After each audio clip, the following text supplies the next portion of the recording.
Hello student, welcome to Pathfinder classes. तो आज ये जो क्लास है ये 9th क्लास का भूगोल हम लोग पढ़ रहे हैं और उस भूगोल सब्जेक्ट का विषय का ये तीसरा चैप्टर है। कौन सा चैप्टर है? ये तीसरा चैप्टर है। इसके पहले हम लोग 2 चैप्टर ख़त्म कर चुके हैं और ये जो हमारा है 9th क्लास के भूगोल चैप्टर का भूगोल सब्जेक्ट यानी कि विषय का तीसरा चैप्टर ये हमारा है। हम इसे क्या बोलते हैं? अपवाह। क्या है? अपवाह। चैप्टर स्टार्ट करने से पहले मैं फिर आपको एक बता दूं, एक चैनल है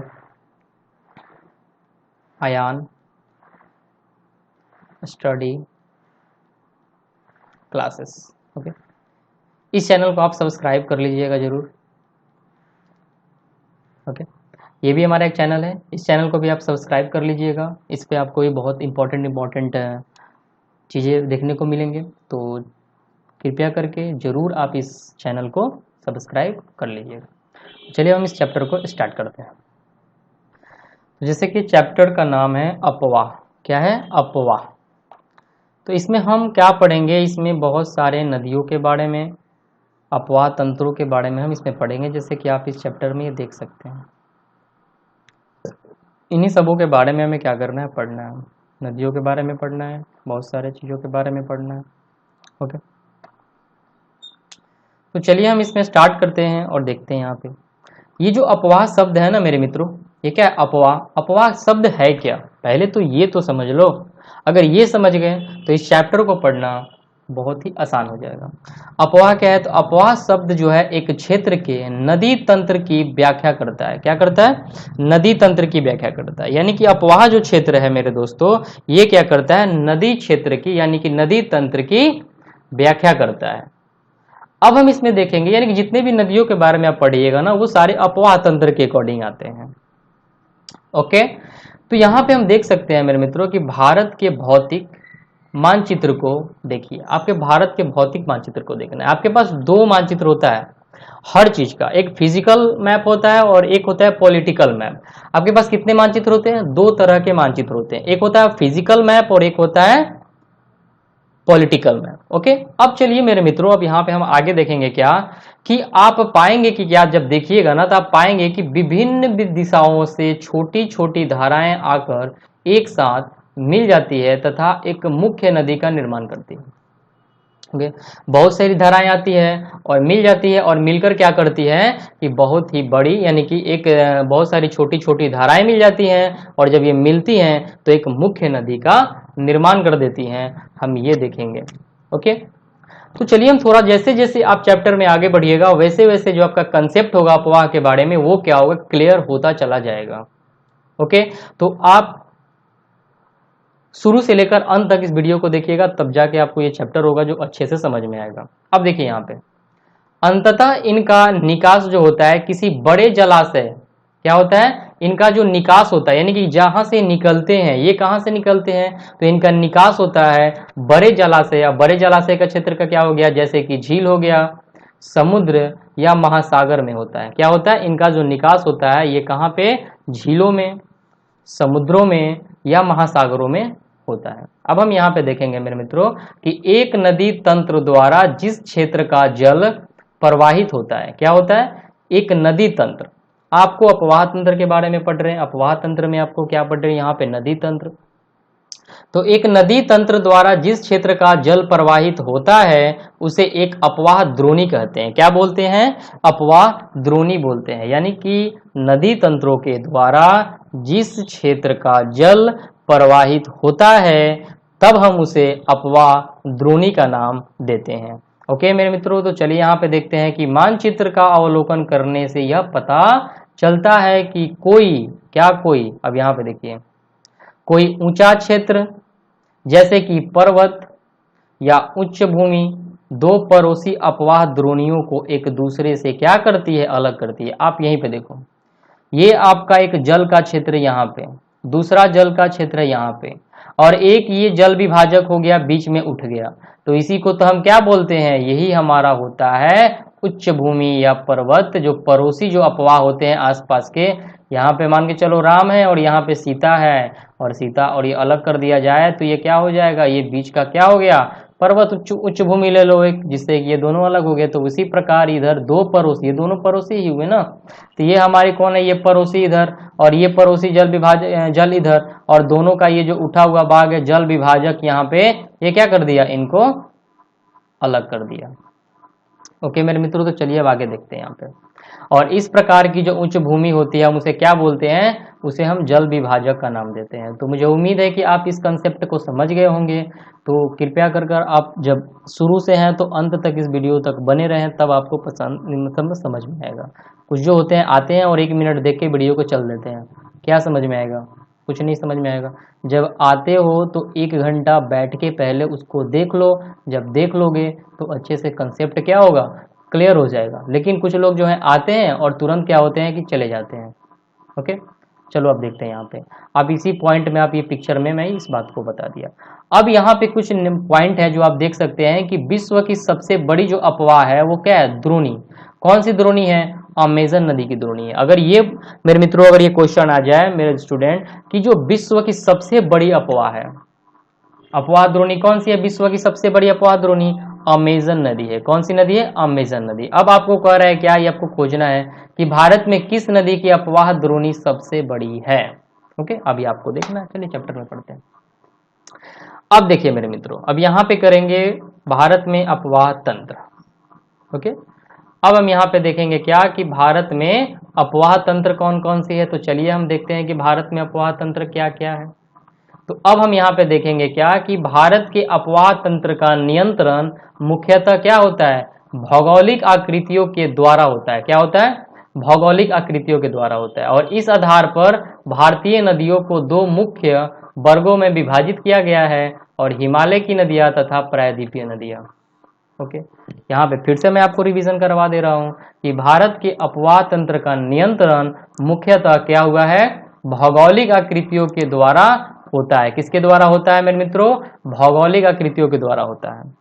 और इस आधार पर भारतीय नदियों को 2 मुख्य वर्गों में विभाजित किया गया है, और ये जो 2 मुख्य वर्ग हैं ये कौन कौन से हैं, हिमालय की नदियां तथा प्रायद्वीपीय नदियां। ओके मेरे मित्रों, तो चलिए अब आगे देखते हैं। अब हम यहाँ पे देखेंगे क्या कि भारत के 2 जो मुख्य भौगोलिक क्षेत्रों से उत्पन्न होने के कारण हिमालय एवं प्रायद्वीपीय जो नदियां एक दूसरे से भिन्न है। क्या है, आपने पढ़ा है अभी, आपको मतलब इसके पिछले चैप्टर सेकंड चैप्टर को आप पढ़िएगा तभी जाके ये समझ में आएगा। कुछ लोग जो होते हैं वो क्या करते हैं, डायरेक्ट आ जाएंगे तीसरे को देखने के लिए, नहीं समझ में आएगा तो कमेंट देते हैं क्या कि नहीं समझ में आया, नहीं समझ में आया। पिछले वाले बातों को इसमें समझाया जाएगा कि पिछले वाले वीडियो में आप देखोगे। तो पहले जाओ ना, पहले इसके चैप्टर फर्स्ट को देखो, चैप्टर सेकंड का देखो, तब ना जाके चैप्टर थर्ड समझ में आ जाएगा। ओके तो यहाँ पे जो दे रहा है ना कि ये जो प्रायद्वीपीय भारत है, आपको पता है कि प्रायद्वीपीय भारत ये ट्रेंगुलर पर ये था, और जो उत्तरी भारत यानी कि इधर हिमालयी नदियाँ इधर से बहती हैं और इधर से प्रायद्वीपीय नदियाँ हैं। तो ये क्या आती है, दोनों अलग अलग प्रकार की नदियाँ हैं। क्या है, ये भिन्न भिन्न नदियाँ होती है, भिन्न होती है एक दूसरे से। और हिमालय की अधिकतर नदियां जो है ये क्या है, 12मासी नदियां है। क्यों 12मासी नदियां है, क्योंकि हिमालय पे क्या है, जाओगे तो ऊंचे पर्वत हैं और पर्वतों पे क्या होता है, बर्फ ही बर्फ होते हैं, जिनके पिघलने से ये नदियां बनती है। और जब वो बर्फ ही हमेशा पिघलते रहते हैं तो उनसे नदियां जो होती है वो 12मासी नदियां होती है। ओके लेकिन ये जो कुछ ऐसी भी नदियां हैं ना, वो क्या करती हैं, वो वर्षा के पानी पर निर्भर करती है। और कौन कौन सी ऐसी नदियां हैं वो आगे पढ़ने को मिलेगा, तो आप इस वीडियो में अंत तक बने रहें। ठीक है, अगर आप इस वीडियो में अंत तक बने रहते हैं तो आपको हर एक कंसेप्ट क्लियर हो जाएगा। तो ये देखिए, अब इनमें क्या है कि इनमें वर्ष भर पानी भरा रहता है। किसमें, ये जो 12मासी नदियां होती हैं इनमें क्या होता है कि वर्षों भर पानी भरा रहता है। गंगा नदी को ले लो, ये 12मासी नदियां है, क्योंकि ये क्या निकलती है, पर्वतों से निकल के आती है। और ये हिमालयी पर्वत नदियां हैं, क्योंकि इन्हें वर्षा के अतिरिक्त, वर्षा का पानी तो इनको मिलता ही है, लेकिन ऊंचे पर्वतों से पिघलने वाले जो हिम है, हिम का मतलब बर्फ, बर्फ के द्वारा भी क्या होता है कि जल की प्राप्त होती है। क्या होता है कि जो बर्फ पिघलता है उनके द्वारा भी क्या होता है कि इनको जल की प्राप्ति हो जाती है, और वर्षा का तो प्राप्त इनको जल होता ही है। अब हम लेते हैं यहाँ पे क्या कि हिमालय की 2 मुख्य नदियां कौन कौन सी है। हिमालय की 2 मुख्य नदियां, सिंधु नदी जो कि पूर्व डायरेक्ट आ जाओ पूरब में, पश्चिम में, और ब्रह्मपुत्र नदी के लिए डायरेक्ट चल जाओ पश्चिम में। ओके तो यहाँ पे देखोगे क्या मेरे मित्रों कि सिंधु तथा ब्रह्मपुत्र जो है इस पर्वतीय श्रृंखला के उत्तरी भाग से निकलती है। क्या होता है, इसके पर्वतीय श्रृंखला के उत्तरी भाग से निकलता है। आपको सारी नदियों को मैं दिखाऊंगा पिक्चर में, पहले आप इसको थोड़ा सा पढ़ लो।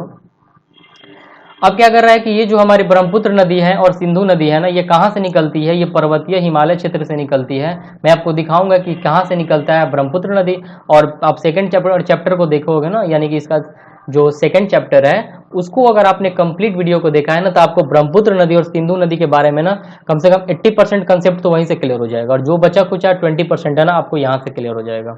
ओके, अब यहाँ पे जो दे रहा है कि उत्तरी भाग से निकलती है, और इन नदियों ने क्या कर दिया है, जो ये नदियां है ना, सिंधु नदी और ब्रह्मपुत्र नदी, इन नदियों ने पर्वतों को काट कर गॉर्ज का निर्माण किया है। किसका किया है? गॉर्ज का निर्माण। अब ये गॉर्ज क्या होता है? आपको यहाँ पे बातें आ रही है काटने की। जब पर्वतों से टकराएगी ये नदियां, टकरा टकरा कर काटती जाएगी, और हजारों वर्षों के बाद क्या होगा कि गॉर्ज का निर्माण कर देगी। ओके, जो आप सिल्ट का नाम सुनते हैं ना, कि जो नदियां लेकर आती है, बालू हो जाता है नदियों के बीच आसपास में, ये क्या होता है? इन्हीं सब के तो कारण होता है ना। ये पर्वतों को काट के आती है, पत्थरों को काट के अपने साथ वो तलछट को लेकर चली आती है, और ये क्या करती है? अपने मैदानों में आकर फैला देती है।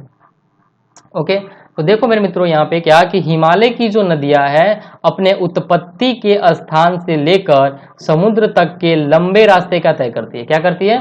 हिमालय की जो नदियां होती है, हिमालय से आती है, उत्पत्ति इसकी हिमालय से होती है, और वहां से इन सब चीजों को स्थान से लेकर, तलछटों को लेकर, ये जो हमारे वहां पे कुछ चीजें होती है जो पत्थरों को काट के बनती है, उसको लेकर क्या होती है? समुद्र तक लंबे रास्ते का ये तय करती हुई चली आती है।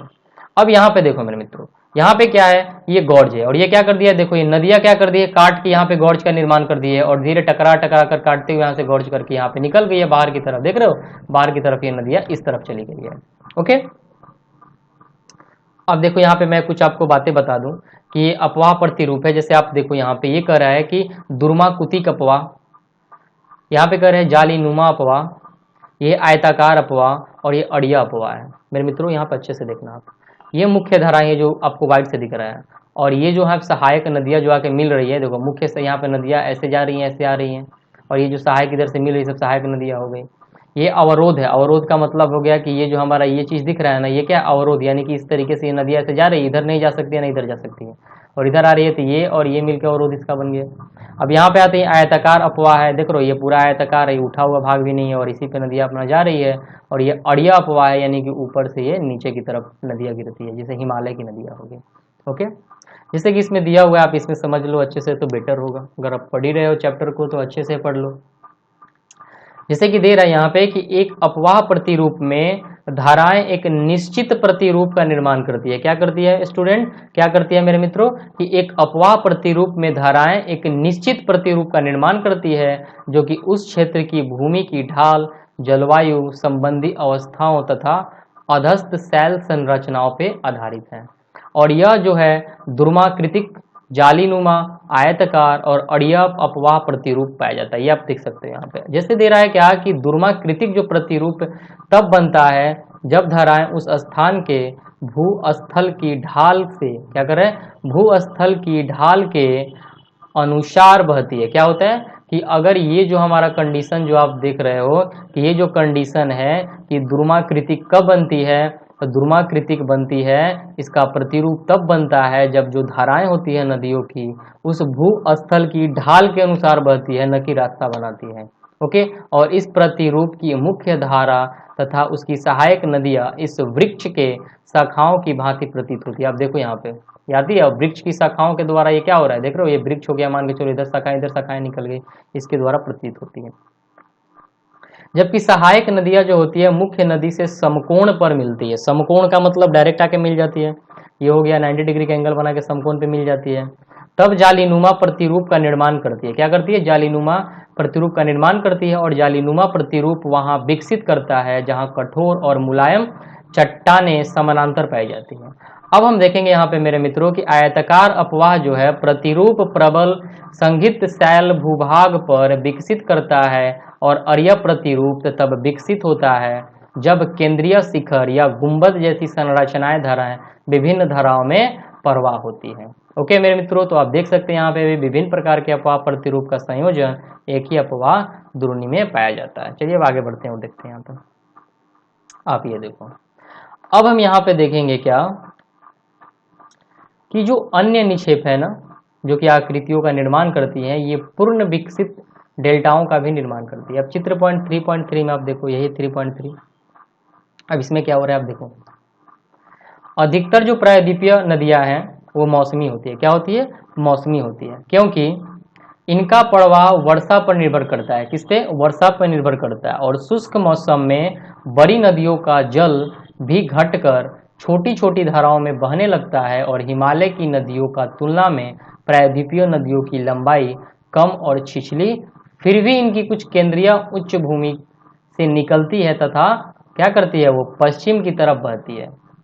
पश्चिम की तरफ कुछ नदियां हैं। और इस प्रकार दो बड़ी नदियों का पहचान सकते हैं। मैंने आपको पहले पिछले चैप्टर में आप देख सकते हो, जाके सेकंड चैप्टर मैंने बताया।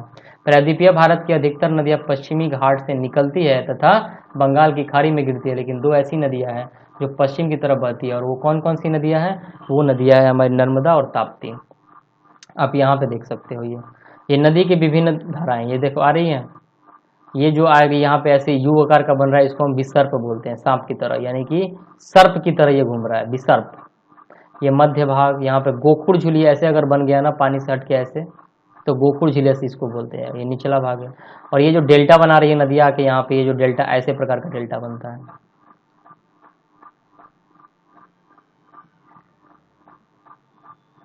अब देखो मेरे मित्रों कि हिमालय की जो नदियां है यहाँ पे, अब ये कैसी हिमालय की, कौन कौन सी हिमालय की नदियां हैं इनके बारे में पढ़ते हैं। सिंधु, गंगा, ब्रह्मपुत्र हिमालय से निकलने वाली प्रमुख नदियां, ये तीनों ही भारत की प्रमुख नदियां हैं और ये हिमालय से निकलती हैं। और ये नदियां लंबी तथा अनेक महत्वपूर्ण एवं बड़ी सहायक नदियां आकार में इनसे आकर मिल जाती है। और इस नदी तथा इनकी सहायक नदियों का नदी तंत्र कहा जाता है। क्या बोलते हैं? इनकी सहायक नदियों को नदी तंत्र बोलते हैं, क्योंकि बहुत सारी, अब हम पढ़ेंगे इसको बारी बारी से। पहले पढ़ेंगे इसमें सिंधु नदी तंत्र के बारे में, कि सिंधु नदी तंत्र होता क्या है। तो देखो मेरे मित्रों कि सिंधु नदी का जो उद्गम है ना, सिंधु नदी के उद्गम ये मानसरोवर झील के निकट तिब्बत में है। यानी कि अगर ये क्वेश्चन आ जाए कि सिंधु नदी का उद्गम स्थल क्या है, तो मानसरोवर झील से निकलती है। और ये मानसरोवर झील क्या है? तिब्बत में है। और पश्चिम की ओर बहती हुई यह नदी, अब देखो यहाँ पे मैं पिक्चर में दिखा रहा हूँ, ये आपकी यहाँ से निकलती है मानसरोवर झील से सिंधु नदी। ओके, और ये सिंधु नदी पश्चिम की तरफ निकल गई, देखो भारत से यहाँ पे इन करती है और ऐसे भारत से आकर ये क्या करती है कि बाहर निकल जाती है और पाकिस्तान की तरफ ये बहने लगती है। और जब यहाँ पे आती है तब यहाँ पे आकर ना कुछ नदियाँ जो है, चिनाब नदी, रावी नदी, सतलुज नदी, झेलम नदी और ब्यास नदी क्या करते हैं, यहाँ पे आके इनकी सहायक नदियाँ बन जाती है। ओके, तो चलो फिर से हम यहाँ पे देखते हैं मेरे मित्रों कि ये नदी जो है जम्बू क्या करती है, जम्बू कश्मीर के लद्दाख जिले से प्रवेश करती है। क्या करती है? लद्दाख जिला है, और पहले तो जिला था लेकिन अब एक लद्दाख क्या बन गया है, एक केंद्र शासित राज्य बन गया है। क्या बना दिया गया है? केंद्र शासित राज्य बना दिया गया है। अब हम देखेंगे यहाँ पे मेरे मित्रों कि ये जो सिंधु नदी है ये लद्दाख जिले से प्रवेश करती है और इस भाग में एक बहुत ही सुंदर दर्शनीय गौर्ज का निर्माण करती है ये सिंधु नदी। अब ये क्या है, इस क्षेत्र की बहुत सी सहायक नदियां हैं, जैसे कि जास्कर, नबुड़ा, सयोग, हुंजा इस नदी में मिलती है। और ये जो जास्कर, नबुड़ा और सयोग और हुंजा नदी है ये कहाँ पे, ये सब आपको जम्मू एंड कश्मीर में ही मिलेगी, यानी कि लद्दाख और कश्मीर के क्षेत्र में मिलेगी। ओके, तो ये जास्कर यानी कि ये जो सहायक नदियां हैं, जास्कर, नुब्रा नाम है, सयोग नदी, हुंजा, ये क्या करती है, ये सिंधु नदी की सहायक नदी है। अब मेरे मित्रों यहाँ पे देखेंगे क्या कि सिंधु नदी जो है बलूचिस्तान तथा गिलगित से बहते हुए अटक में पर्वतीय क्षेत्रों में बाहर निकल जाती है। क्या करती है? अटक में पर्वतीय क्षेत्र से बाहर निकलती है। और सतलुज, ब्यास ये क्या करती है, पहले आप देखो ये लद्दाख जिला से इनकी, लेकिन ये क्या हुई, ये बहते हुए गिलगित, बलूचिस्तान तथा गिलगित से बहते हुए निकल जाती है बाहर। ओके, और जब बाहर निकलती है, आप यहाँ पे देख सकते हो ये जो बाहर नदियाँ यहाँ पे निकल रही है, यहाँ पे तो बलूचिस्तान और गिलगित से निकलती है। और यहाँ पे किन नदियों से मिल जाती है ये इनसे, सॉरी ये नहीं मिलती, इनसे आके मिलती है कौन कौन सी नदी, सतलुज नदी। कौन कौन सी नदी मिलती है?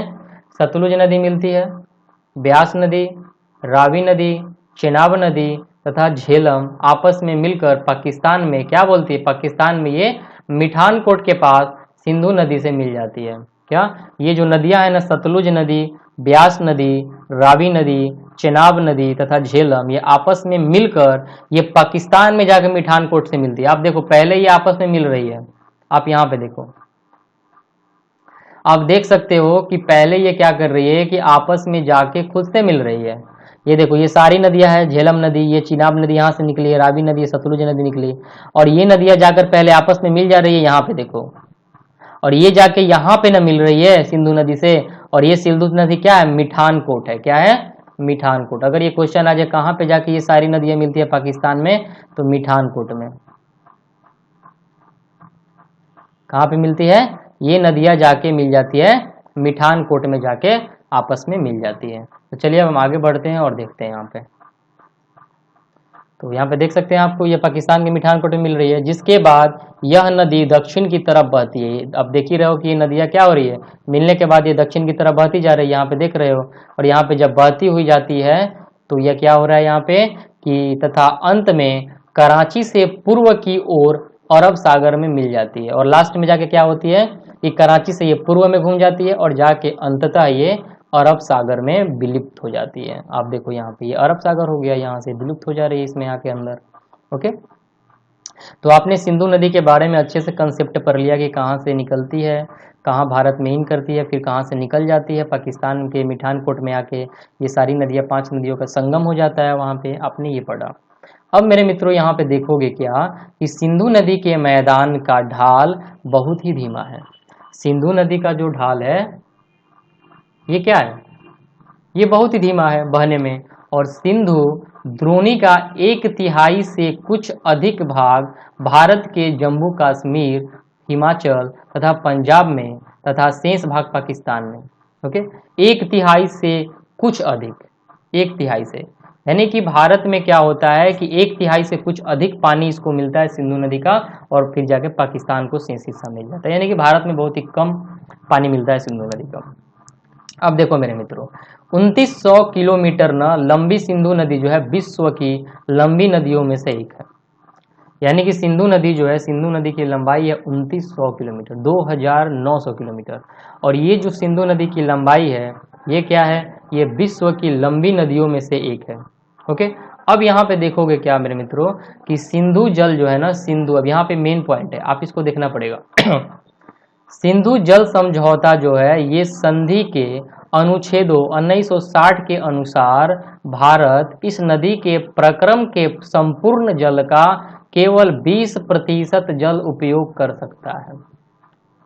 एक सिंधु जल समझौता हुआ था 1960 में, इसमें यह समझौता हुआ कि भारत आप इस सिंधु नदी के जल का मात्र 20% जल आप उपयोग कर सकते हैं, और इस जल का उपयोग हम कहाँ करते हैं, पंजाब, हरियाणा और राजस्थान के दक्षिण पश्चिम भागों में सिंचाई के लिए किया जाता है सिंधु नदी के पानी का यूज। तो आपको यहाँ से क्या मिला, ये मिला कि सिंधु नदी का जल का उपयोग हम मात्र 20% ही कर पाते हैं, यानी कि समझौता के दौरान ये कहा गया था। अब देखो मेरे मित्रों यहाँ पे कि हम देखेंगे यहाँ पे क्या, अब पढ़ेंगे हम, अभी तो हम क्या पढ़े, सिंधु नदी तंत्र पढ़े, अब हम पढ़ेंगे गंगा नदी तंत्र के बारे में। क्या पढ़ेंगे मेरे मित्रों, गंगा नदी के तंत्र के बारे में हम पढ़ेंगे। अब देखो यहाँ पे गंगा नदी तंत्र क्या है, तो गंगा की मुख्य धारा क्या है, गंगा नदी ऐसे नहीं बनती है, गंगा क्या होती है कि भागीरथी, जो कि गंगोत्री हिमानी से निकलती है, कौन, भागीरथी नदी, तथा अलकनंदा ये उत्तराखंड के देवप्रयाग से क्या होती है, निकलती है। मैं आपको फिर से बता दूं मेरे मित्रों कि यहाँ पे जो गंगा नदी तंत्र यानी गंगा नदी जो है ये कोई अपनी धारा नहीं है, ये धारा कहीं नहीं निकलती नहीं है, ये क्या है, ये दो नदियों का संगम है, यानी कि जब भागीरथी और अलकनंदा ये जो दो नदियां जब मिलती है ना, तो ये जब मिल जाती है तो गंगा नदी का निर्माण हो जाता है। किस नदी का निर्माण होता है मेरे मित्रों, यहाँ पे गंगा नदी का निर्माण होता है। ओके, तो ये गंगा की जो मुख्य धारा है ये क्या है, ये भागीरथी, अब भागीरथी कहाँ से आती है, गंगोत्री हिमानी से निकलती है, तथा अलकनंदा जो कि उत्तराखंड के देवप्रयाग से, देवप्रयाग में क्या करता है, लेकिन यहाँ पे देखो जो भागीरथी है ना ये क्या होता है, अब उत्तराखंड में एक देवप्रयाग है और ये देवप्रयाग में जाकर मिल जाती है। ओके, और ये जो देवप्रयाग में दोनों नदियां मिलती है ना, अलकनंदा और भागीरथी, तब जाके वहां पे पवित्र नदी गंगा नदी का निर्माण हो जाता है। देखो यहाँ पे यही है, यहाँ पे दोनों नदियां मिल रहा है, इधर से आ रहा है, इधर से आ रहा है, यहाँ पे मिल गया तो गंगा नदी। देखो यहाँ पे देवप्रयाग में भागीरथी एवं अलकनंदा का संगम यहाँ पे क्या बन जाता है, गंगा नदी यहाँ से निर्माण हो जाती है। यानी कि गंगा नदी का निर्माण कहाँ से होता है? उत्तराखंड के देवप्रयाग में। अब देखो मेरे मित्रों यहाँ पे कि हरिद्वार के पास गंगा पर्वतीय भागों को छोड़कर मैदानी भाग में प्रवेश करती है। हरिद्वार जो है, हरिद्वार के पास क्या होता है? गंगा पर्वतीय भाग को अब छोड़ देती है और ये क्या करती है? अब मैदानी भागों में फैल जाती है। अब देखो मेरे मित्रों यहाँ पे कि हिमालय से निकलने वाले बहुत सी जो नदियां हैं आकार में गंगा के यहाँ पे कह रहे हिमालय से निकलने वाली बहुत सी नदियां आकर क्या होती है? गंगा में मिल जाती है और इनमें कुछ प्रमुख नदियां हैं। अब ये कौन कौन सी नदियां हैं मेरे मित्रों? तो चलो दिखाते हैं आपको। यमुना नदी, कौन कौन सी नदी है?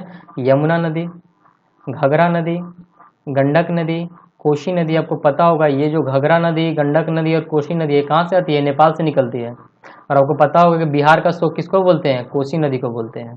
और ये जो तीनों नदियां होती है ना, बिहार में बाढ़ का कारण बनती है। ओके, अब हम यहाँ पे देखेंगे मेरे मित्रों कि जो यमुना नदी है, यमुना नदी, अभी तो हमने गंगा नदी के बारे में पढ़ लिया, यमुना नदी भी गंगा नदी की सहायक नदी है। यमुना नदी जो है ना, हिमालय की यमुनोत्री हिमालय से निकलती है। क्या निकलती है?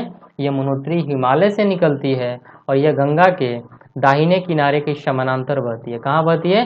दाहिने किनारे के समानांतर बहती है तथा इलाहाबाद में क्या होता है? गंगा में मिल जाती है। समानांतर बहती हुई क्या होती है? इलाहाबाद में गंगा में मिल जाती है। आप देखो यहाँ पे ये हो गई यमुना नदी, यहाँ पे देख रहे हो, ये हो गई गंगोत्री। यहाँ से ये तो हमारा उत्तराखंड में देवप्रयाग में मिल गया, यहाँ से हमारी यमुना नदी निकली और यहाँ पे गंगा। ये दोनों पे देखो, ये पैदल जा रही है और यहाँ पे उत्तर प्रदेश में आती है और इलाहाबाद में यहाँ पे क्या होती है? मिल जाती है। ओके, चलो अब आगे बढ़ते हैं और देखते हैं। तो अब हम देखेंगे यहाँ पे इलाहाबाद में क्या होता है? गंगा से आकर यमुना नदी मिल जाती है। घाघरा, गंडक और कोसी जो है ना, नेपाल हिमालय से निकलती है, जो कि मैंने आपको पहले ही बता दिया। और इनके कारण प्रत्येक वर्ष उत्तरी मैदान के कुछ हिस्सों में बाढ़ आती है, जिसमें बड़े पैमाने पर जाल माल की क्या होता है? नुकसान हो जाता है। लेकिन ये वे नदियां हैं जो मिट्टी को उपजाऊपन प्रदान कर कृषि योग्य भूमि बनाती है। घग्गर, गंडक और कोसी नदी। चलो मेरे मित्रों अब आगे बढ़ते हैं।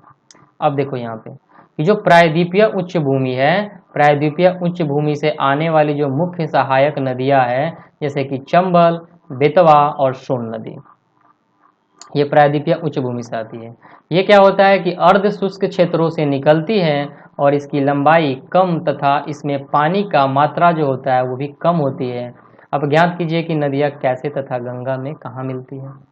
चलो मेरे मित्रों अब यहाँ पे हम देखते हैं। बाएं तथा दाहिने किनारे की सहायक नदियों के जाल के परिपूर्ण होकर, यानी कि दोनों तरफ बायां और दायां दोनों गंगा के बहुत सारी सहायक नदियां हैं, पूर्व दिशा में पश्चिम बंगाल के फरक्का तक बहती है। क्या होती है?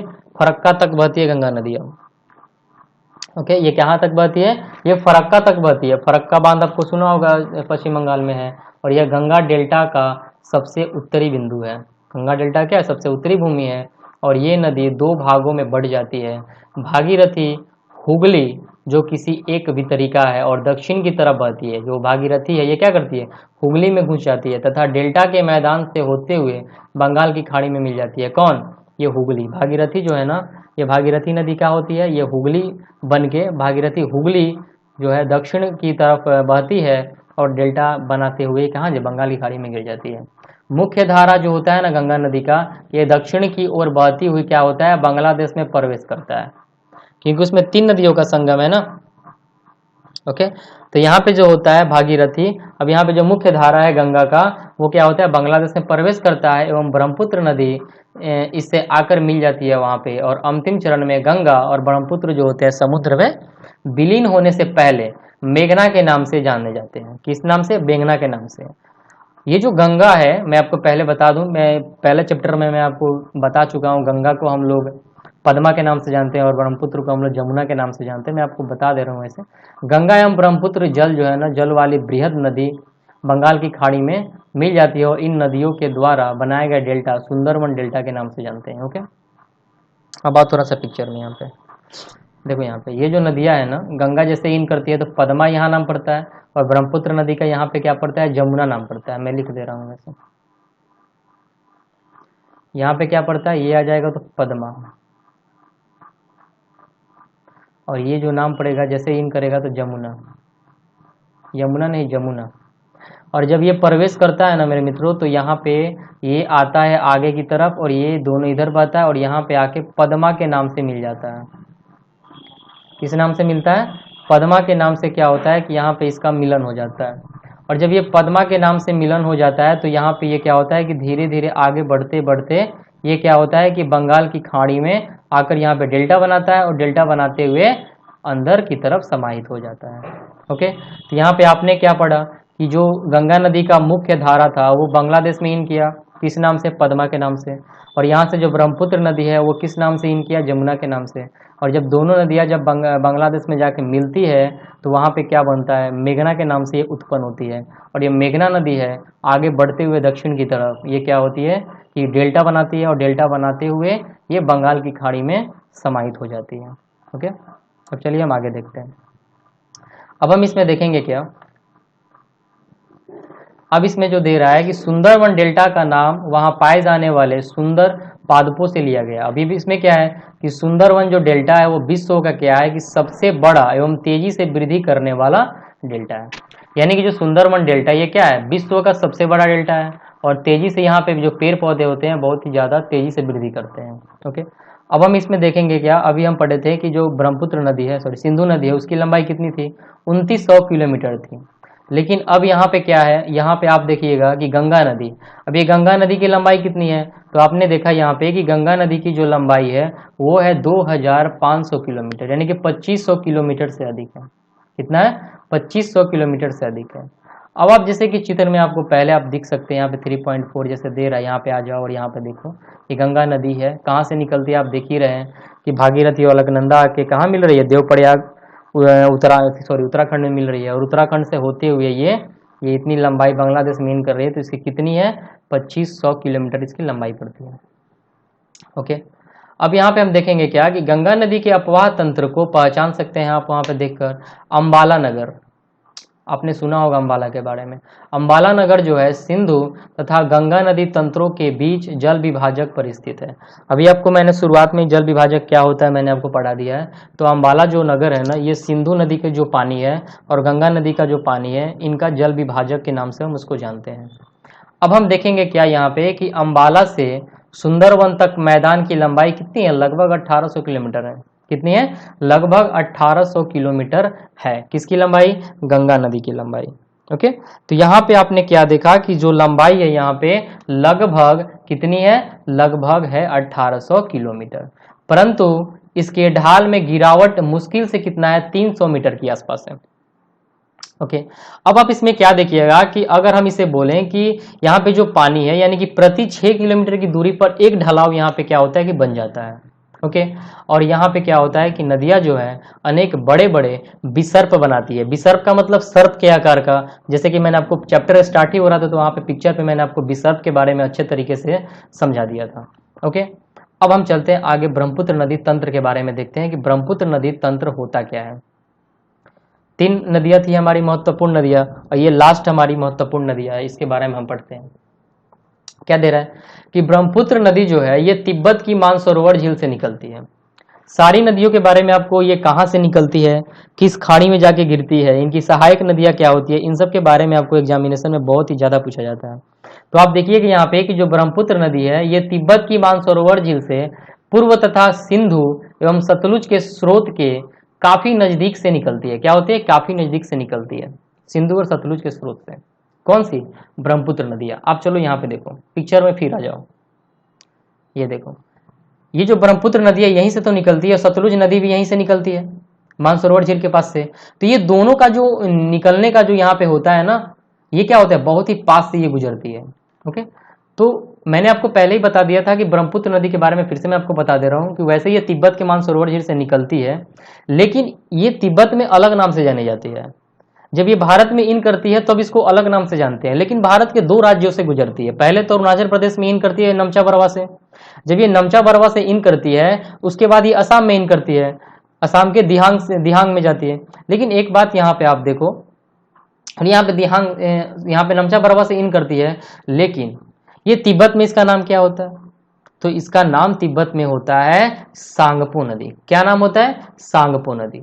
यानी कि ये मानसरोवर झील से यहाँ पे निकलती है और जैसे जैसे यहाँ पे निकलती हुई जाती है ये, और जैसे ही भारत में इन करती है, देखो ऐसे उठ के जाती है और ये नमचा बरवा यहाँ पे पड़ता है दर्रा, और यहाँ से ये इन करती है और जैसे ही इन करती है अरुणाचल प्रदेश में इन करते हैं, इसका नाम पड़ जाता है दिहांग। किस नाम से जानी जाती है? इसको हम दिहांग के नाम से जानते हैं।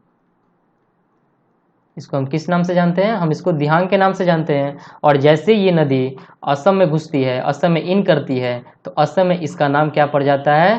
असम में इसका नाम पड़ता है ब्रह्मपुत्र नदी, जो कि यहाँ पे आपको लिखा गया है। क्या पड़ता है? ब्रह्मपुत्र नदी। और ये जो सांगपो नदी है, ये सबसे ज्यादा भारत के किस राज्य को लाभ पहुंचाती है? तो असम को। यानी कि असम में ये जो इसकी प्रवाह होती है, यानी कि जो बेसिन बनते हैं इसके आसपास में, वो क्या होता है? एग्रीकल्चर के लिए, खेती के लिए सबसे ज्यादा इंपॉर्टेंट है। तीन ही नदी आपको याद करना है, सिंधु नदी, गंगा नदी और ब्रह्मपुत्र नदी। ये तीन ऐसी नदियां हैं जो पूरे उत्तर भारत को ना हरियाली ही हरियाली कर देती है। यानी कि यहाँ पे क्या होता है कि अन्न बहुत ही ज्यादा इनके बेसिन में क्या करते हैं? उगाए जाते हैं। और इन्हीं के बेसिन में क्या होता है, इन्हीं के आसपास में जो जनसंख्या होती है, पॉपुलेशन होता है, वो भी सबसे मैक्सिमम फॉर्म में होता है, यानी कि सबसे ज्यादा होता है। ओके, तो ये जो ब्रह्मपुत्र नदी है, ये क्या करता है? ये सबसे ज्यादा जो प्रॉफिट किस राज्य को मिलता है? तो असम राज्य को ये प्रॉफिट मिलता है। चलिए हम फिर पहुंचते हैं आगे की तरफ। अब देखिए यहाँ पे क्या दे रहा है। अब ये जो दे रहा है ना कि इसकी जो लंबाई है ब्रह्मपुत्र नदी की, सिंधु से कुछ अधिक है। सिंधु नदी से क्या है? कुछ अधिक है। लेकिन आपको ये जानना है कि ये जो ब्रह्मपुत्र नदी है, इसकी बहुत सारी जो लंबाई है, ये तो सिंधु नदी से बड़ी है मान के चलिए, लेकिन इसकी जो सबसे ज्यादा लंबाई है वो कहाँ है? ये तिब्बत में ही पड़ जाती है। और तिब्बत क्या है? तिब्बत पहले क्या था? तिब्बत एक पहले इंडिपेंडेंट क्या था? इंडिपेंडेंस कंट्री था, लेकिन चाइना ने क्या किया? उसको अपने कब्जे में ले लिया। ओके, अब यहाँ पे आप देखोगे क्या, परंतु इसका अधिकतर मार्ग जो है ना भारत से बाहर स्थित है। मैंने अभी बताया कि इसकी जो सबसे अधिकतर जो मार्ग है वो भारत से बाहर है, और भारत से बाहर कहाँ है? तिब्बत में है। ओके, अब आप देखिएगा क्या यहाँ पे कि यह जो हिमालय के समानांतर, ये नदी जो है ना, ये हिमालय के समानांतर चलती है और पूर्व की ओर बढ़ती हुई नमचा बड़वा, मैंने आपको बताया था नमचा बड़वा शिखर से ये क्या करती है। और नमचा बड़वा का शिखर कितना है? 7,757। अब 1000 से याद नहीं करना है, आप डायरेक्ट याद करिए 77, 57, 77, 57 आपको डायरेक्ट याद हो जाएगा। तो नमचा बड़वा शिखर की ऊंचाई कितनी है? 77, 57 मीटर का। और इसके पास पहुंचकर यह क्या होता है? अंग्रेजी में यू आकार। आप देखिए पिक्चर में ये किस आकार से निकल रही है। यहाँ पे आप देखिए, यहाँ पे मैं एक बार इसको मिटा दूं।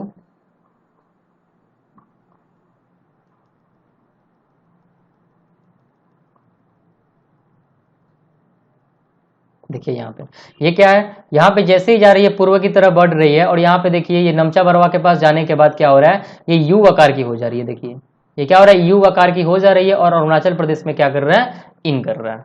अब ये अरुणाचल प्रदेश में किस नाम से है मैं आपको पहले ही बता चुका हूँ। अब क्या कर रहे हैं कि ये नजदीक जाकर, ये सिंधु नदी के कुछ अधिक है, लेकिन यहाँ पे ये 7,700 मीटर की है, और पहुंचकर ये क्या करते हैं? यू आकार की बन जाती है। मोर बनाकर ये भारत के अरुणाचल प्रदेश में गॉर्ज के माध्यम से क्या करती है? गॉर्ज का मतलब पता है आपको? गॉर्ज का मतलब होता है कि नदियों की जो पानी होती है, वाटर सोर्सेस होते हैं, ये पहाड़ों को काट कर क्या करती है? अपने बहाव को बनाती है, और उसी को हम क्या बोलते हैं? गॉर्ज बोलते हैं। जैसे कि मैंने आपको जैसे ही चैप्टर स्टार्ट हुआ था तब वहाँ पे देख ही रहे थे कि वहाँ पे क्या था कि कैसे ये नदियाँ पहाड़ों को काट कर निकली हुई थी। अब यहाँ पर इसे हम दिहांग का नाम जानते हैं। मैंने आपको बताया ही था कि जब ये इन करती है नमचा बड़वा से, तो अरुणाचल प्रदेश में हम इसको किस नाम से जानते हैं? दिहांग के नाम से जानते हैं। तथा दिबांग, अब इस ये जो दिहांग नाम है, लेकिन यहाँ पे क्या होता है कि दिबांग नदी, लोहित नदी, केनुला नदी, ये दूसरी सहायक नदियां हैं इसकी। अगर हम बोल दें कि यहाँ पे ब्रह्मपुत्र नदी की सहायक नदियां कौन कौन सी है, तो आप दिबांग भी ले सकते हैं, लोहित भी ले सकते हैं, केनुला। लेकिन ये अरुणाचल प्रदेश की 3 नदियां हैं, और अरुणाचल प्रदेश में हम ब्रह्मपुत्र नदी को किस नाम से जानते हैं? दिहांग के नाम से जानते हैं। तो दिहांग नदी की सहायक नदियां कौन कौन सी हो गई? दिबांग, लोहित और केनुला। ओके, अब चलिए अब आगे बढ़ते हैं और देखते हैं। अब यहाँ पे देखेंगे क्या कि ये जो नदियां हैं इससे मिलकर असम में क्या होता है कि इन करती है, और वहां पे ये ब्रह्मपुत्र नदी का निर्माण करती है। अब यहाँ पे आप देख सकते हो कि ब्रह्मपुत्र नदी को तिब्बत में सांगपो और बांग्लादेश में किस नाम से जानते हैं? जमुना के नाम से जानते हैं, जैसे कि मैंने आपको पहले पिक्चर में बता दिया हूँ। ओके, अब हम यहाँ पे देखते हैं क्या कि तिब्बत जो है ना तिब्बत एक शीत एवं शुष्क क्षेत्र है। वहां पे क्या है? शीत, यानी कि वहां पे ज्यादातर बर्फ ही बर्फ है। वैसे तो लोग वहाँ पे रहते हैं, लेकिन पहाड़ी एरिया वहाँ पे क्या है ज़्यादा है, इसलिए वहाँ पे शीत और क्या है शुष्क क्षेत्र है। और अतः यहाँ इस नदी में जल एवं सिल्ट की मात्रा बहुत कम होती है। क्या होता है यहाँ पे जल और सिल्ट की जो मात्रा है ये बहुत ही कम मात्रा में होती है, और भारत में उच्च वर्षा वाले क्षेत्रों से होकर ये गुजरती है। ओके, अब हम यहाँ पे देखेंगे क्या कि यहाँ की जो नदियाँ है वो जल में क्या करती है, सिल्ट की मात्रा यहाँ पे धीरे धीरे बढ़ जाती है, और असम में ब्रह्मपुत्र जो है अनेक धाराओं से बहकर एक गुफित नदी के रूप में बहती है। गुफित का मतलब आप देख सकते हैं पिक्चर में गुफा की तरह बढ़ रही है। आप देखिए यहाँ पे ये गुफित की तरह, देखिए कैसे गुफा की तरह ये नदियाँ बहती है। अब हम यहाँ पे देखेंगे क्या कि ये जो गुफित की तरह बहती है और बहुत से नदियाँ जो है वो द्वीपों का निर्माण करती चली जाती है। आपने माजुली द्वीप का नाम सुना होगा। ये माजुली जो द्वीप है ना ये विश्व की सबसे बड़ी नदीय द्वीप है और भारत में पाई जाती है। और ये किस नदी पे बनती है, किस नदी के द्वारा, ये ब्रह्मपुत्र नदी के द्वारा बनाई जाती है।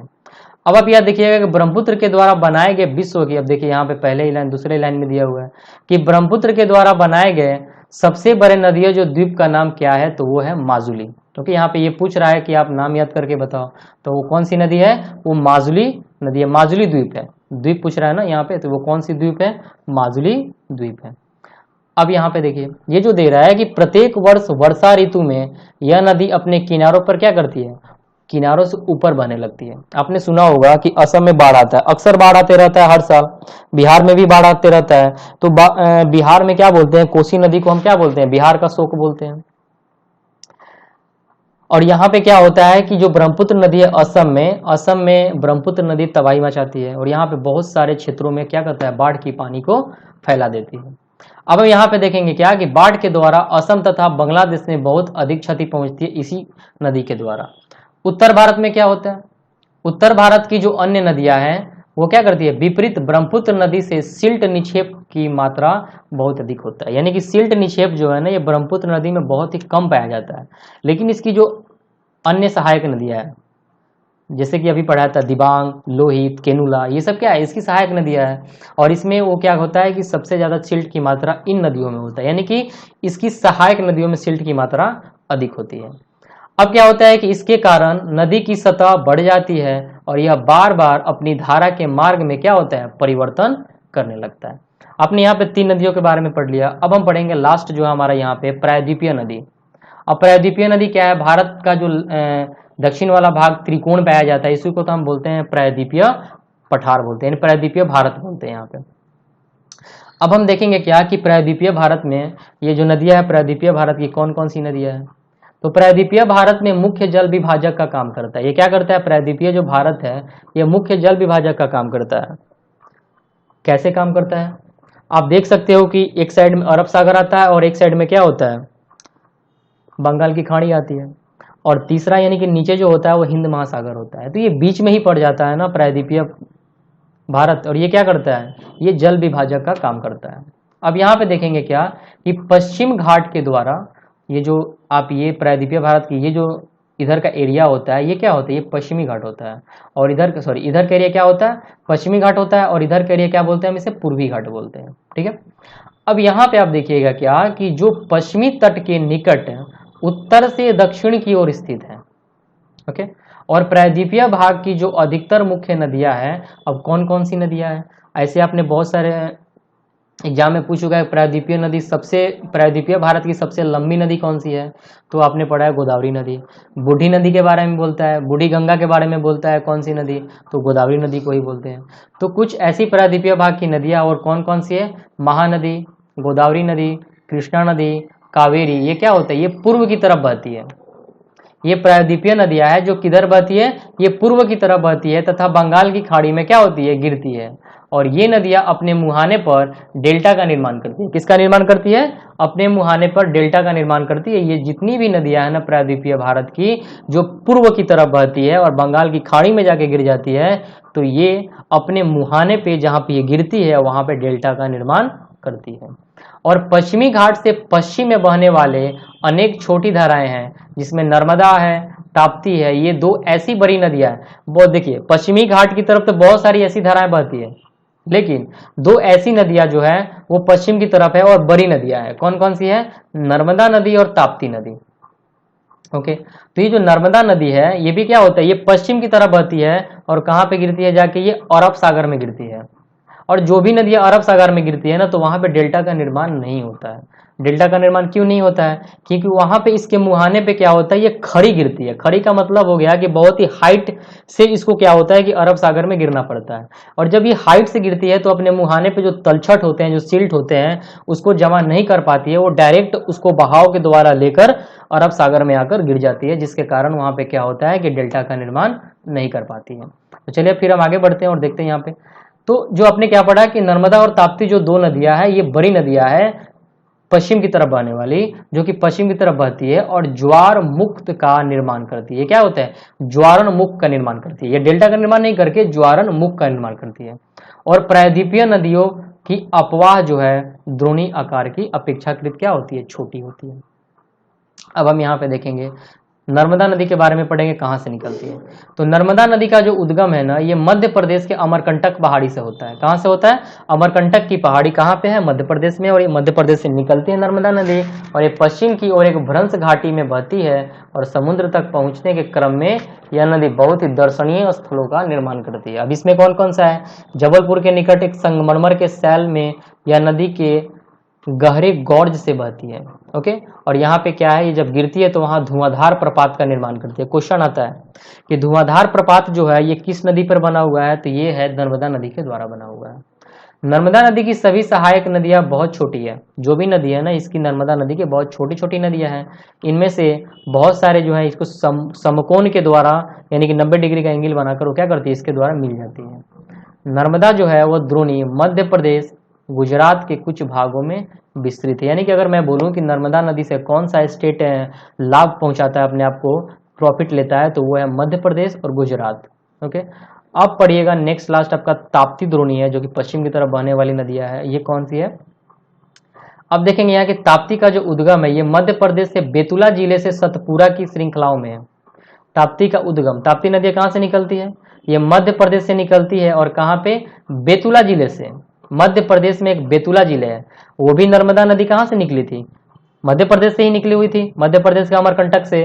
और ये जो ताप्ती नदी का है ये कहाँ से निकलती है? ये बेतुला जिला है मध्य प्रदेश में, वहां से निकलती है और ये सतपुरा की श्रृंखलाओं में है। ये जो बेतुला जिला है ये कहाँ पे पड़ता है? सतपुरा की श्रृंखला। अगर क्वेश्चन आ जाए कि ताप्ती नदी कहाँ से निकलती है, तो आपको बोलना है सतपुरा की श्रृंखलाओं से निकलती है। अगर सतपुरा की श्रृंखला है तो, अगर ये दे दिया किस स्टेट से निकलती है, तो मध्य प्रदेश आपका आंसर होगा। अगर उससे भी छोटा पूछ दिया जिला भी, तो आप बेतुला लगा सकते हैं। ऐसे बेतुला कभी पूछा नहीं है। अब जैसे कि दे रहा है कि यह भी क्या है कि नर्मदा के समानांतर एक भ्रंश घाटी से बहती है। नर्मदा के समानांतर बहती हुई और ये भी कहाँ पे? अरब सागर में जाकर गिर जाती है। और ये जो द्रोणी है ये कितने राज्यों को लाभ पहुंचाती है? मध्य प्रदेश को, गुजरात को और महाराष्ट्र राज्यों को क्या करती है? ये लाभान्वित करती है। और जाके लास्ट में क्या होता है कि अरब सागर में ये मिल जाती है। अब हम पढ़ेंगे यहाँ पे गोदावरी नदी के बारे में। प्रायद्वीपीय नदी, बहुत ही लंबी नदी है ये जो गोदावरी नदी है ये क्या है? प्रायद्वीपीय नदी है। और यह महाराष्ट्र के नासिक जिले से, आप नासिक पता है, यहाँ पे संतरा का बहुत ही ज्यादा, यहाँ से बहुत ही ज्यादा प्रोडक्शन होता है। ओके, तो ये जो हमारा नासिक जिले से क्या होता है कि ये पश्चिमी घाट से, ढालों से निकलती है। ओके, तो ये जो है ये कहाँ से निकलती है? पश्चिम घाटों की ढाल से निकलती है और जिसकी लंबाई क्या है? 1500 किलोमीटर है। कितनी है? 1500 किलोमीटर। तो अब यहाँ पे क्या देखें कि यह बहकर बंगाल की खाड़ी में गिरती है। दो ही नदियां जो है अरब सागर में जाती है और सारी नदियां जो प्रायद्वीपीय नदी है वो बंगाल की खाड़ी में गिरती है। और प्रायद्वीपीय नदी में इसका जो अपवाह तंत्र है ये सबसे बड़ा है। और यह द्रोणी, इसकी जो द्रोणी है यानी कि जो बहती है, द्रोणी का मतलब हो गया कि जैसे ये बहती है तो आसपास का एरिया ये क्या करता है? महाराष्ट्र को 50% भाग महाराष्ट्र में क्या करता है? इससे लाभवान, ये प्रॉफिट लेता है। ओके, यानी कि सबसे ज्यादा जो फायदा मिलता है वो किस स्टेट को मिलता है? तो वो मिलता है महाराष्ट्र को। ओके, तो आपने क्या देखा यहाँ पे कि सबसे ज्यादा जो लाभान्वित हो रहा था यहाँ पे कौन सा हो रहा था? आपका हो रहा था महाराष्ट्र। यानी कि इस द्रोणी से क्या था? महाराष्ट्र सबसे ज्यादा लाभ लेता है 50%। इसके अलावा है मध्य प्रदेश, ओडिशा, आंध्र प्रदेश में भी स्थित है इसकी द्रोणी। गोदावरी जो है अनेक सहायक नदियां, गोदावरी की जो है ना बहुत ही ज्यादा सहायक नदी है। और ऐसे ऐसे नाम है जो आपने कभी सुना ही नहीं होगा। कौन कौन सा है आप देख सकते हैं यहाँ पे, पूर्णा नदी, वर्धा नदी, प्राणहिता नदी, मांजरा नदी, वेनगंगा, पेनगंगा, ये दो नदियां हैं, वेनगंगा और पेनगंगा। यही बार बार क्वेश्चन, ये तो अभी तक क्वेश्चन नहीं पूछा है कि पूर्णा, वर्धा, प्राणहिता और मांजरा, बहुत ही ज्यादा क्वेश्चन पूछ चुका है बहुत सारे एग्जामिनेशन में कि वेनगंगा और पेनगंगा जो है ये किनकी सहायक, किस नदी की सहायक नदियां है। तो ये किस नदी की सहायक नदी है, ये गोदावरी नदी की सहायक नदी है। चलिए अब आगे बढ़ते हैं और देखते हैं। अब कह रहे कि इसमें से तीनों जो है ना सहायक नदियां बहुत ही बड़ी है और बड़े आकार के विस्तार में ये क्या करता है, ये दक्षिण की गंगा के नाम से भी जानते हैं हम लोग, बूढ़ी गंडक के भी नाम से हम इसको बोलते हैं। और यहाँ पे आप देखिएगा क्या कि दक्षिण की गंगा के नाम से हम किसे जानते हैं, गोदावरी नदी को। यानी गोदावरी नदी का नाम हो गया, प्रायद्वीपीय भारत की सबसे लंबी नदी कौन है, तो गोदावरी नदी है। दक्षिण गंगा की नदी कौन है, दक्षिण गंगा के नाम से किस नदी को जानते हैं, तो गोदावरी नदी को जानते हैं। पेनगंगा, वेनगंगा किसकी सहायक नदियां है, तो गोदावरी नदी की सहायक नदियां है। अब हम पढ़ेंगे यहाँ पे महानदी द्रोणी के बारे में। और ये महानदी द्रोणी जो है, ये महानदी का उद्गम कहाँ होता है, छत्तीसगढ़ के उच्च भूमि से होता है तथा यह उड़ीसा से बहते हुए बंगाल की खाड़ी में गिर जाती है। और इस नदी की जो लंबाई है 860 किलोमीटर है और इसके अपवाह द्रोणी जो है वो महाराष्ट्र, छत्तीसगढ़, झारखंड और उड़ीसा में स्थित होता है। कृष्णा नदी के बारे में देखते हैं। अब ये कृष्णा नदी कहाँ से निकलती है, महाराष्ट्र से निकलती है और पश्चिमी घाट में महाबलेश्वर के निकट एक स्रोत से निकलकर कृष्णा नदी लगभग 1400 किलोमीटर बहकर बंगाल की खाड़ी में क्या होती है, गिर जाती है, यानी कि विलुप्त हो जाती है। अब इसकी कुछ सहायक नदियां है, तुंगभद्रा, कोयना, घाटप्रभा, मूसी, भीमा, ये क्या है, ये कृष्णा नदी की सहायक नदियां है। कौन कौन सी नदी है, तुंगभद्रा बहुत बार पूछ चुका है, कोयना नदी भी का नाम बहुत पूछ चुका है, घटप्रभा का भी पूछ चुका है, मूसी नदी नहीं पूछा है और भीमा बहुत बार पूछ चुका है। ओके, तो तुंगभद्रा नदी, कोयना नदी, घाटप्रभा नदी, मूसी तथा भीमा जो ये नदियां हैं ये यानी कि ये क्या कृष्णा नदी की सहायक नदियां हैं और इसकी द्रोणी महाराष्ट्र, कर्नाटका और आंध्र प्रदेश में फैली हुई है। अब हम पढ़ेंगे कावेरी नदी के बारे में। अब हम इसमें देखेंगे क्या कि कावेरी द्रोणी क्या है, तो कावेरी जो है पश्चिमी घाट के ब्रह्मगिरी श्रृंखला से निकलती है और तमिलनाडु में कुंडलूर के दक्षिण में बंगाल की खाड़ी में गिर जाती है और इसकी लंबाई जो है 760 किलोमीटर की है। और ये इसकी सहायक नदियां अमरावती, भवानी, हेमावती बहुत बार पूछ चुका है, याद करिएगा, हेमावती और काबिनी। और इस द्रोणी जो है ना, इसकी जो द्रोणी है तमिलनाडु, केरल और कर्नाटक में विस्तृत ये फैली हुई है। बहुत प्रकार की झीलें आप देख सकते हैं, झीलें जो होते हैं डल झील है, ये सब आपके पाए जाते हैं, नैनीताल, ये सब आपको देखने को मिलते हैं। नदी में अर्थव्यवस्था के महत्व क्या क्या है, तो आप देख सकते हैं नदियों से क्या होता है। तो संपूर्ण जो मानव इतिहास है नदियों के अत्यधिक महत्व है। जो भी आप बिजली का भी उत्पादन आप पानी से कर सकते हैं नदियों के मुहाने पे, यानी कि आप डैम बनाकर कर सकते हैं। तो बहुत सारा ऐसा चीज़ है जो अर्थव्यवस्था में नदियों की, कृषि सबसे ज़्यादा दो नदियों से लाभ पहुंचाता है, वो किस चीज़ को, वो कृषि को पहुंचता है। यानी कृषि जो एग्रीकल्चर है वो सबसे ज़्यादा, भारत की जो एग्रीकल्चर है वो सबसे ज़्यादा किस पे है, नदियों पर ही रिलेटेड, यानी कि नहरों, नदियों पैसे पे रिलेटेड है। नदी प्रदूषण कैसे होता है, तो आपको पता है कि औद्योगिक जो हो गया, आप कृषि जो कर रहे हैं, कृषि की बढ़ती जो आप रसायन का यूज़ करते हैं, उसमें जो नदियों में घरेलू चीज़ों का हम डालते हैं, इससे क्या होता है, हमारा नदी प्रदूषित होती जाती है। ओके।